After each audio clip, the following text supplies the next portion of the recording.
नमस्कार सहकारी मित्रांनो, तसेच विद्यार्थी विद्यार्थिनी, पदवीधर विद्यार्थी विद्यार्थिनी प्रामुख्याने जे नोकरी करत असतील, नोकरीच्या शोधात असतील. मी Shrikant Anikhindi, Guru academy Pune online coaching classes मी घेतो. यापूर्वीही मी आपल्याला माझा परिचय करून दिलेला आहे. तो व्हिडिओ आपण जर पाहिला नसेल तर म्हणून मी पुन्हा परत सांगतो. मेनली गेले 10-12 वर्षापासून मी government diploma in cooperation and accountancy आणि online communicative English, spoken English आणि बिझनेस इंग्लिश हे प्रामुख्याने मी ऑनलाईन स्वरूपात क्लासेस घेतो. शिवाय कॉम्पिटिटिव्ह एक्झाम्स ज्या आहेत, MPSC, UPSC, बँकिंग यांच्या जो अभ्यासक्रम आहे स्पर्धा परीक्षांचा, त्यातले काही निवडक विषय, उदाहरणार्थ इकॉनॉमिक्स असेल, फायनान्स असेल, बँकिंग असेल, करंट अफेअर्स आहे, इंग्लिश आहे, काही प्रमाणात लॉ, हे विषय मी शिकवतो. ओके.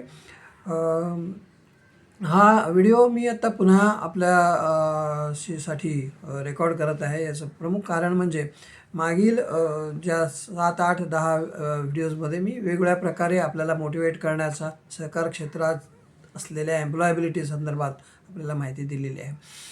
आज काही ॲडिशनल गोष्टी जे सिलेबसमध्ये जे विषय आहेत त्याच्या अनुषंगाने मी आपल्याला सांगणार आहे. एखादी संस्था कुठली आपण घेतली तर बघा, संस्था ही व्यक्तींनी बनवलेली असते. व्यक्तींचा समूह म्हणजे एक संस्था तयार होते. त्या संस्थेचे काही नियम असतात, काही कायद्यानुसार त्यांना त्यांची नोंदणी करावी लागते, कायद्यानुसार त्यांचं कामकाज करावं लागतं. संस्था चालवणारे जे सेवक वर्ग आपण सर्व असतो, व्यक्तीच असतात, लोकच असतात. ते त्यांच्यामध्ये कामाचं विभागणी केलेली असते. त्यांच्या क्वालिफिकेशननुसार, त्यांच्या एक्सपिरियन्सनुसार, त्यांच्या अनुभवानुसार, त्यांच्या कुवतीनुसार, त्यांच्या क्षमतेनुसार त्यांना काम वाटप करून दिलेलं असतं. या संपूर्ण कामावरती कायद्याचं अंतर्गत तसं बहिर्गत नियंत्रण असतं. अंतर्गत तपासणी असते. शिवाय संस्था व्यवस्थित चालावी, संस्थेचा जो उद्देश आहे त्यामध्ये सातत्य राहावं. व्यवसाय करणारी संस्था असेल, बिझनेस करणारी संस्था असेल, तसं आपल्या सहकारी संस्था आहेत, तर त्यांचा उलाढाल सातत्याने वाढत राहावी, नफ्यात राहावी, असे सगळ्या बाजूनी प्रयत्न या संस्थांमध्ये केले जातात. तसंच सहकारी संस्थासुद्धा त्याला अपवाद नाही आहे. सहकारी संस्थांचे जे 25-30 प्रकार आहे, उदाहरणार्थ साखर कारखाने आहेत, अर्बन बँक आहेत, पतसंस्था आहेत, ग्राहक पेठा आहे, खरेदी विक्री संघ आहे, ट्रान्सपोर्ट ऑपरेटर्सच्या संघटना आहेत, नॉन ॲग्रिकल्चरल क्रेडिट सोसायटीज आहेत, बरोबर आहे, मत्स्य व्यवसाय आहे, हाऊसिंग सोसायटीज आहेत, अनेक प्रकारच्या ज्या सगळ्या सोसायटी आहेत त्यांच्या साधारण ढाचा, मी आत्ता सांगितलं त्याप्रमाणे संस्थेचा एक ढाचा असतो किंवा एक सेटअप असतो आणि त्या सेटअपमध्ये एक सिस्टीम एस्टॅब्लिश झालेली असते, बरोबर. त्याला अनुषंगूनच सर्व काही कामकाज चाललं असतं. हे कामकाज जेवढं चांगलं होईल, एफिशियंटली होईल, वेळेवर होईल, तेवढी संस्था चांगली होते, नावारूपाला येते. आणि जर ह्या सिस्टीममध्ये किंवा एफिशियन्सीमध्ये, कॉम्पिटन्सीमध्ये, ऑनेस्टीमध्ये, इंटिग्रिटीमध्ये लोकांच्या किंवा काम करणाऱ्यांच्या, तर संस्थेचा ऱ्हास होऊ शकतो, संस्था डबघाईला येऊ शकते, बरोबर. आता सहकारी गव्हर्मेंट डिप्लोमा हा जो आहे, हा जर आपण बघितलं तर हा, मी परत एकदा रिपीट करतो की हा वर्षातून एकदाच होतो, बरोबर. आणि डिस्टन्स मोडवरती ह्याचं अभ्यास आपल्याला घरी बसून करायचं आहे. ऑनलाईन मी जसं घेतो आहे तसे काही संस्था पुणे, मुंबईमध्ये घेत आहेत. यूट्यूबवरती आपण काही त्यांचे व्हिडिओज बघितले असतील, बरोबर. कुठलं सिलेक्ट करायचं हा शेवटी तुमचा निर्णय आहे. फक्त उद्देश हाच पाहिजे की मला GDCA CHM करायचं आहे आणि ते यशस्वीरित्या मला 27मध्ये अपियर होऊन, पासआउट होऊन पुढे मला करिअर करायचं आहे, बरोबर. यू जस्ट जज दी क्वालिटी, बरोबर. क्वालिटीवर आपण गेलं पाहिजे. यात जे 6 विषय आहेत त्यातला 1, 2, 3, 4, 5, 6 असे जे पेपर्स आहेत, त्यातला पेपर क्रमांक 4 जो आहे, पेपर क्रमांक 4 आणि 5 हा सहकाराचा इतिहास, सहकारची तत्त्वे आणि सहकाराचं व्यवस्थापन ह्याच्यावरती आहे. आणि पेपर क्रमांक 5 जो आहे तो सहकारी कायदे आणि इतर कायदे असं आहेत. हे दोन्ही पेपर जर आपण बघितलेत, हे दोन्हीही डिस्क्रिप्टिव्ह स्वरूपात बरोबर, सब्जेक्टिव्ह स्वरूपात वर्णनात्मक आहेत, म्हणजे थिअरॉटिकल आपण म्हणू थोडक्यात. म्हणजे पहिला सहकाराची तत्त्वे, व्यवस्थापन, इतिहास आणि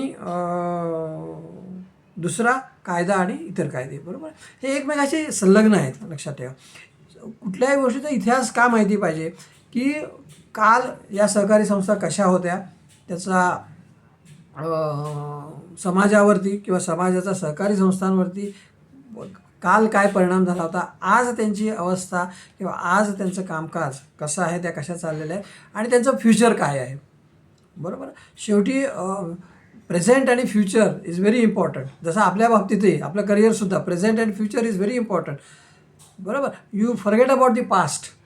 बरोबर, मागे जर तुम्हाला काही सेटबॅक मिळाला असेल तर तो विसरून जा. प्रेझेंट आणि फ्युचरमध्ये आपण राहा, त्याचा नक्की आपल्याला फायदा होऊ शकतो. तसंच सहकाराचा इतिहास आपल्याला माहिती पाहिजे, दॅट इज अ फाउंडेशन. आज काय आहे ही पण परिस्थिती माहिती पाहिजे आणि तत्त्व माहिती पाहिजेत, प्रिन्सिपल्स माहिती पाहिजेत. बरोबर, मगाशी मी सांगितलं त्याप्रमाणे संस्थेचा ऱ्हास होण्यासाठी ही तत्त्व जर आपण लाथाडली, ही तत्त्वांचं जर आपण पालन नाही केलं तर संस्थेचा ऱ्हास होऊ शकतो. बरोबर, आणि फ्युचरच्या दृष्टीने व्यवस्थापन अत्यंत महत्त्वाचं आहे. म्हणून पेपर क्रमांक 4मध्ये ह्या चारही गोष्टी आहेत. सहकाराचा इतिहास आहे, सहकाराची तत्त्वे आहेत आणि सहकाराचं व्यवस्थापन आहे. म्हणजे कल आज और कल असं आपल्याला म्हणायला हरकत नाही. बरोबर, हे त्याचं स्वरूप आहे. 5वा जो पेपर आहे तो कायद्याचा आहे. शेवटी सगळ्या संस्था ह्या कायद्याअंतर्गत नोंदलेल्या असतात. कायद्यात दिलेल्या तरतुदीनुसार त्याचं व्यवस्थापन केलं जातं, त्याचं नियमांचं पालन करावं लागतं आणि कायद्याचं उल्लंघन झालं तर काय शिक्षा आहे, तुम्हाला त्याच्यावरती काय उपाययोजना केली पाहिजे, या सगळ्या गोष्टी कायद्यामध्ये सांगितलेल्या आहे. त्यातला सगळ्यात महत्त्वाचा कायदा हा सहकार क्षेत्राचा स्पेशलाइज डिप्लोमा असल्यामुळे cooperative society as Maharashtra cooperative societies आज 1960 आणि मल्टीस्टेट कोऑपरेटिव्ह सोसायटीज ॲक्ट, हे दोन्ही कायदे आपल्याला सखोल प्रत्येक कलमनिहाय आपल्याला अभ्यासणं गरजेचं आहे. कारण प्रत्येक कलम त्यातलं महत्त्वाचं आहे आणि प्रत्येक कलम हे तुमचं संस्थेच्या अगदी नोंदणीपासून संस्थेचा ऱ्हास जर झाला तर संस्था लिक्विडेट करण्यापर्यंत, म्हणजे ती गुंडाळून टाकेपर्यंत त्याचा संपूर्ण कारभार ह्या सगळ्या कलमांचा या दोन्ही कायद्यामध्ये अंतर्भाव होतो. महाराष्ट्र स्टेट कोऑपरेटिव्ह सोसायटी जो आहे त्याचं नावात म्हटलेलं आहे की हा स्टेट ॲक्ट आहे. बरोबर, मुळातच सहकार हा विषय घटनेनुसार हा it is a state subject. बरोबर, सेंट्रल आणि स्टेट दोघंही हे याच्यावरती कायदे करू शकतात. बरोबर, आणि मल्टीस्टेट जो आहे तो ज्या संस्था एकापेक्षा अधिक राज्यामध्ये काम करतात त्यांच्यासाठी मल्टीस्टेट कोऑपरेटिव्ह सोसायटी ॲक्ट आहे. दोन्हीकडे साधारण कलमांचा जो उल्लेख असेल तो सर्वसाधारण सारखाच आहे, फक्त मल्टीस्टेटचा एक्सपान्शन आणि बिझनेस हा मोठ्या प्रमाणात असतो म्हणून त्या मल्टीस्टेट होतात आणि ज्या स्टेट असतात त्याचा कारभार मल्टीस्टेटपेक्षा थोडासा मर्यादित स्वरूपाचा असतो आणि त्यांना स्टेट ॲक्ट ॲप्लिकेबल आहे. दोन्ही कायद्यांमधल्या ज्या तरतुदी आहेत त्या जवळजवळ सारख्या आहेत. बरोबर, काही ठिकाणी फरक आहे. बरोबर, उदाहरणार्थ स्टेट कोऑपरेटिव्ह सोसायटी जे आहेत त्यांना commissioner for cooperation and registrar cooperative society असं म्हटलं जातं आणि मल्टीस्टेट जो आहे त्याचं जे रजिस्टर आहे त्यांना सेंट्रल रजिस्टर असं म्हटलं जातं. त्यामुळे नामाभिमान थोडंसं फरक आहे. बरोबर, त्यामुळे कायद्यातला कलमांचा अतिशय चांगल्या तऱ्हेने आपल्याला अभ्यास करावा लागतो. दोन्ही विषय तसे अत्यंत सोपे आहेत. बरोबर, समजून ज्यांना आता आपण तर पदवीधर आहात, आपली मॅच्युरिटी चांगली आहे. बरोबर, आणि समजून घेण्याचं काम माझं आहे, शंका निरसन करण्याचं काम माझं आहे. So it will not be very difficult to go through paper number subject number विषय क्रमांक 4, पेपर क्रमांक 4 आणि पेपर क्रमांक 5. उर्वरित जे 4 आहेत त्यापैकी 3 विषय म्हणजे उदाहरणार्थ अकाउंट्स, ऑडिट आणि बँकिंग. बरोबर, ह्यामध्ये नियम आहेत, कायदा आहे, कार्यप्रणाली आहे, नंतर कर्तव्य आणि जबाबदारी आहेत. बरोबर, ऑडिट, अकाउंट्स आणि बँकिंग याच्यामध्ये काय आहेत, नियम आहे, रूल्स आहेत, रेग्युलेशन्स आहेत, कायदा आहे, लॉ इज देअर. बरोबर, कार्यप्रणाली आहे, system, how you should work. बरोबर, उदाहरणार्थ बँकेत गेल्यानंतर खातं उघडायचं आहे, काय कार्यप्रणाली असली पाहिजे. बरोबर, साखर कारखाना आहे, ऊस गाळप करायचं आहे, काय कार्यप्रणाली असली पाहिजे. बरोबर. साखर तयार झालेली विकायची आहे, काय कार्यप्रणाली असली पाहिजे. बरोबर. नंतर मगाशी सांगितलं सुरुवातीला त्याप्रमाणे संस्थेत असलेले जे सेवक वर्ग आहे त्यांचे कर्तव्य काय, जबाबदाऱ्या काय, अकाउंटेबिलिटी काय, पुरी रिस्पॉन्सिबिलिटी म्हटलं जायचं, जबाबदारी. आता अकाउंटेबिलिटी म्हटलं जातं. अकाउंटेबिलिटी हा शब्द जास्त रिस्की आहे. म्हणजे जर तुम्ही जोखमीचा विचार न करता एखादे काम केलं तर आणि नुकसान झालं संस्थेला तर you are accountable for the loss. बरोबर. तो तोटा तुम्हाला भरून द्यावा लागतो. This is accountability. बरोबर. त्यामुळे ह्या जे 3 आहेत अकाउंट्स, ऑडिट आणि बँकिंग, याच्यामध्ये संज्ञा आहेत, व्याख्या आहेत, तपशील आहे, कार्यप्रणाली आहे. बरोबर आहे. त्याचा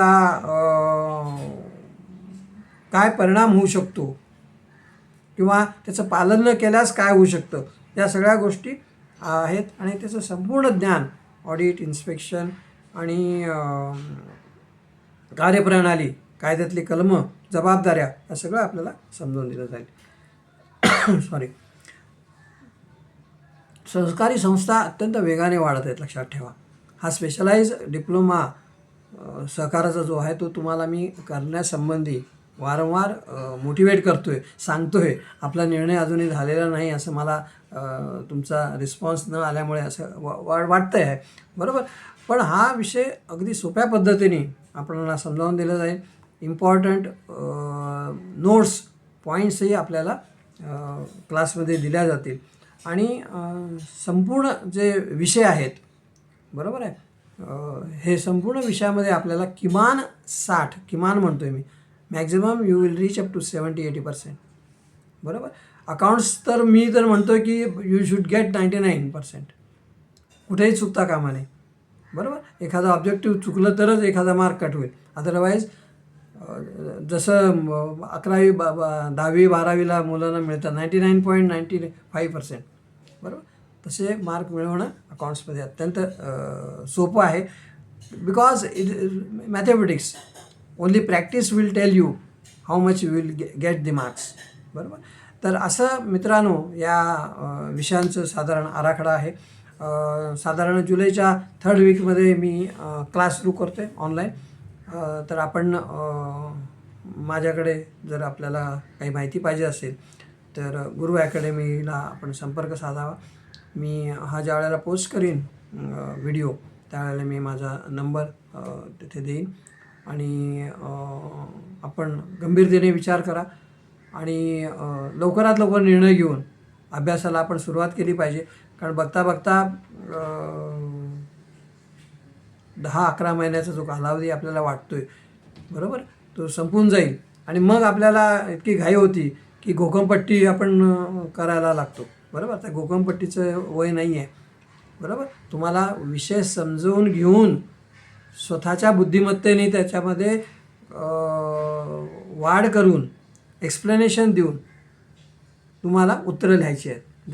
ज्यालाच आपण मुद्देसूद उत्तरं म्हणतो. बरोबर. नुसतं घोकमपट्टी करायची, 10-15 ओळी पाठ करायच्या आणि त्याच पेपरमध्ये उतरून काढायचं. This will not give you good marks. बरोबर. त्यामुळे फेल होण्याची शक्यता तिथे जास्त असते. So you will be taught how you should write the answers. Short answers असतील, मीडियम ॲन्सर्स असतील, लाँग ॲन्सर्स असतील. त्यामुळे विद्यार्थी मित्रांनो लवकरात लवकर माझ्याशी संपर्क साधा. डेमो लेक्चरबद्दल मी सांगितलं आहे. You will get it at any time if you request it. Okay. So I will conclude. Thank you. All the best and bye.